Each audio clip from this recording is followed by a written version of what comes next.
Now, it's 12 months since the Australian financial markets bottomed as a result of the global economic crisis. The Australian market has rebounded more than 55% since then, but growth has now begun to slow. So for a look at what will happen in the future, we're joined by Rod North from Bourse Communications. Rod, good morning. Good morning.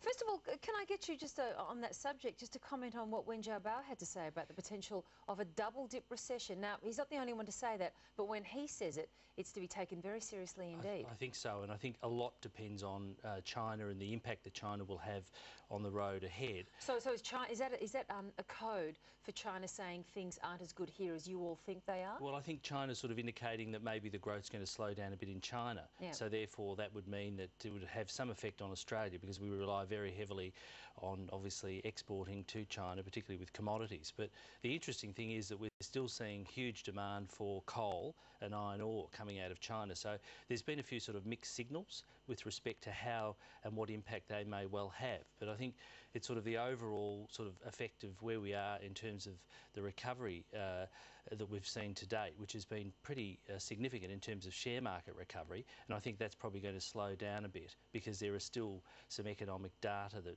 is important, that impacts pretty much on the rest of the world, coming out of China, coming out of the US. And it seemed that Wen Jiabao was going a fair bit further than just saying things were going to slow.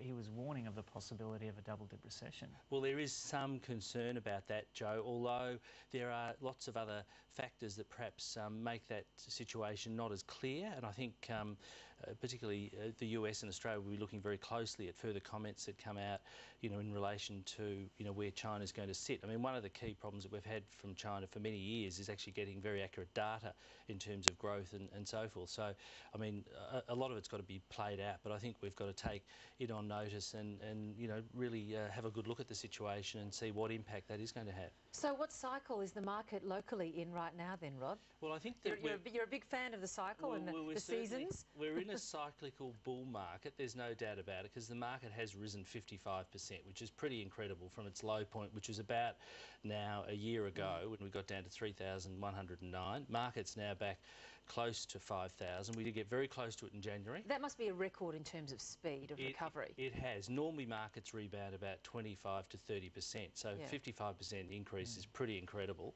And what I'd have to say is that we will see the pace of that slow, I think, for the remainder of the year. We're still expecting to see some growth in the share market, because companies off the back of the reporting season of a couple of weeks ago, and there's a couple of companies still reporting this week for the half year, have been pretty good.